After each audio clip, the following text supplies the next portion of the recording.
নমস্কার বন্ধুরা, Monica's food খাজানাতে সবাইকে স্বাগত। আজ আপনাদের জন্য নিয়ে এসেছি ডিম দিয়ে চিংড়ি মাছের একটি নতুন রেসিপি।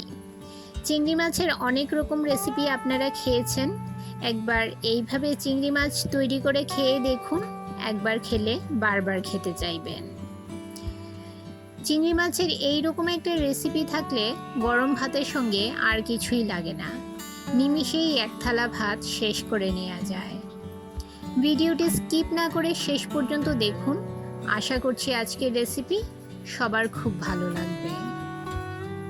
এই রেসিপির জন্য এখানে নিয়েছি 300 গ্রাম চিংড়ি মাছ।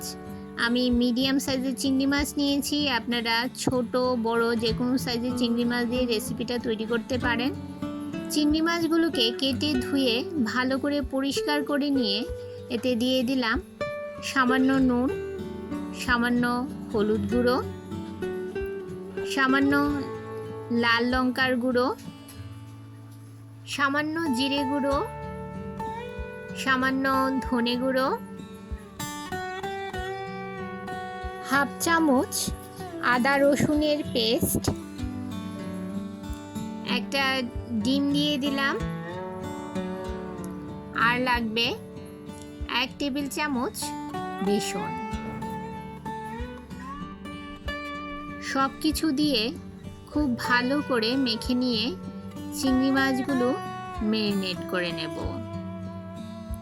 আমার চ্যানেলে নতুন বন্ধু হয়ে থাকলে চ্যানেলটি সাবস্ক্রাইব করে পাশে থাকা বেল আইকনটি প্রেস করে রাখুন, আর নোটিফিকেশন অল করে রাখুন, যাতে যখনই আমি কোনো নতুন ভিডিও আপলোড করি তা যেন সবার প্রথম পৌঁছে যায় আপনাদের কাছে। চিংড়ি মাছগুলোকে সব কিছু দিয়ে খুব ভালো করে ম্যারিনেট করে নিয়ে ঢাকা দিয়ে 10 মিনিট রেস্টে রেখে দেব। গ্যাসের চুলায় কড়াই বসিয়ে দিয়ে দিলাম 2 চামচ সর্ষের তেল। এই রান্নাটা আপনারা সর্ষের তেলে করার চেষ্টা করবেন, সর্ষের তেলে করলে এর স্বাদটাও অনেকটাই বেড়ে যাবে। তেল গরম হয়ে গেলে এতে দিয়ে দিলাম ম্যারিনেট করে রাখা চিংড়ি মাছগুলো। মিডিয়াম ফ্লেমে হালকা করে চিংড়ি মাছগুলো ভেজে নেব। চিংড়ি মাছ বেশি ভাজার প্রয়োজন নেই, বেশি ভাজলে মাছগুলো শক্ত হয়ে যাবে, তাই চিংড়ি মাছগুলো মিডিয়াম ফ্লেমে হালকা করে ভেজে নেব। এক পিঠ ভাজা হয়ে গেলে অপর পিঠ উল্টে দেব। এভাবে আমি সমস্ত চিংড়ি মাছগুলো ভেজে নেব। এই যে দেখুন বন্ধুরা, আমার চিংড়ি মাছগুলো ভেজে নেওয়া হয়ে গেছে। এবারে চিংড়ি মাছগুলো তুলে নিয়ে ওই তেলেই ফোড়নে দিয়ে দেব হাফ চামচ গোটা জিরে। কয়েক সেকেন্ড নেড়ে নিয়ে এতে দিয়ে দিলাম 2 মিডিয়াম সাইজের কুচনো পেঁয়াজ। মিডিয়াম ফ্লেমে পেঁয়াজগুলো লাল লাল করে ভেজে নেব। পেঁয়াজ ভাজা হয়ে গেলে এতে দিয়ে দিলাম 2 মিডিয়াম সাইজের টমেটো। টমেটোগুলো আমি ছোট ছোট টুকরো করে কেটে নিয়েছি। এতে দিয়ে দিলাম সামান্য নুন, যাতে টমেটো তাড়াতাড়ি নরম হয়ে যায়।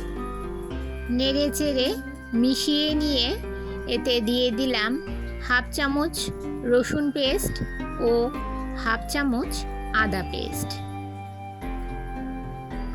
আদা, রসুন ও টমেটো খুব ভালো করে কিছুক্ষণ কষিয়ে নেব, যাতে আদা রসুনের কাঁচা গন্ধ চলে যায়। এবারে এতে দিয়ে দিলাম হাফ চামচ হলুদ গুঁড়ো, হাফ চামচ লাল লঙ্কার গুঁড়ো, হাফ চামচ জিরে গুঁড়ো, 1 চামচ ধনে গুঁড়ো, সামান্য জল দিয়ে দিলাম যাতে মশলাটা পুড়ে না যায়। সব কিছু নেড়ে চেড়ে ভালো করে মিশিয়ে নেব। বন্ধুরা, যারা আমার রেসিপিটি এই পর্যন্ত ধৈর্য সহকারে দেখছেন অথচ একটা লাইক দিতে ভুলে গেছেন, তাদের কাছে অনুরোধ, প্লিজ একটা লাইক দিয়ে ভিডিওটি কন্টিনিউ করুন। আপনাদের একটা লাইক পৌঁছে দিতে পারে আমার রেসিপি আরও বহু মানুষের কাছে। ঢাকা দিয়ে সমস্ত মশলা 2 মিনিট খুব ভালো করে কষিয়ে নিয়েছি। 2 মিনিট পর দেখুন টমেটোগুলো খুব ভালোভাবে গলে গেছে, নরম হয়ে গেছে।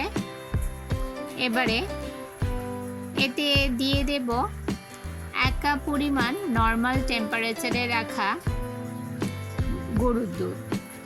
আপনারা চাইলে যে কোনো বাজার থেকে কেনা যে কোনো দুধ দিয়েই রেসিপিটা তৈরি করতে পারেন।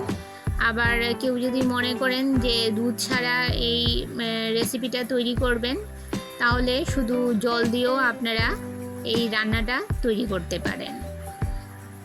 ভালো করে মিশিয়ে নিয়ে ঢাকা দিয়ে আমি 5 মিনিট এই দুধটাকে ফুটিয়ে নেব। মশলার সঙ্গে দুধটাকে 5 মিনিট ফুটিয়ে নেব। এই যে দেখুন গ্রেভিটা ফুটতে শুরু করেছে। এবারে এতে দিয়ে দিলাম ভেজে রাখা চিংড়ি মাছগুলো। নেড়ে চেড়ে খুব ভালো করে গ্রেভির সঙ্গে চিংড়ি মাছগুলো মিশিয়ে নিলাম। আরও 5 মিনিট এই গ্রেভির সঙ্গে চিংড়ি মাছটাকে রান্না করে নেব। এখন এতে দিয়ে দিলাম সামান্য চিনি। চিনি দিলে খেতে বেশ ভালো লাগে, মিষ্টি মিষ্টি লাগে, তাই একটু চিনি দেওয়ার চেষ্টা করবেন। আর দিয়ে দিলাম কয়েকটা চেরা কাঁচা লঙ্কা। ভালো করে নেড়ে চেড়ে মিশিয়ে নিয়ে আরও 2 মিনিট রান্না করে নেব। এই পর্যায়ে গ্যাসের ফ্লেমটা লো মিডিয়ামে রাখতে হবে। এই যে দেখুন আমার রান্নাটা প্রায় শেষের দিকে। এবারে এতে দিয়ে দিলাম 1 চামচ গরম মশলা গুঁড়ো ও 1 চামচ ঘি। এই রান্নায় ঘি ও গরম মশলা দিলে দুর্দান্ত ফ্লেভার আসে। নেড়ে চেড়ে মিশিয়ে নিয়ে গ্যাসের ফ্লেম বন্ধ করে দেব আর ঢাকা দিয়ে রেখে দেব 2 মিনিট স্ট্যান্ডিং টাইম। তৈরি হয়ে গেল দুর্দান্ত স্বাদের ডিম দিয়ে চিংড়ি মাছের নতুন রেসিপি। এইরকম একটা রেসিপি থাকলে গরম ভাতে আর কিছুই লাগে না। আমার আজকের রেসিপি আপনাদের কেমন লাগলো অবশ্যই কমেন্ট করে জানাবেন। আর ভালো লাগলে শেয়ার করবেন আপনাদের আত্মীয় ও বন্ধুদের কাছে। তাহলে বন্ধুরা আজকে এই পর্যন্তই। আবার দেখা হবে আরেকটি নতুন ভিডিওতে নতুন রেসিপি নিয়ে। সবাই ভালো থাকবেন, সুস্থ থাকবেন।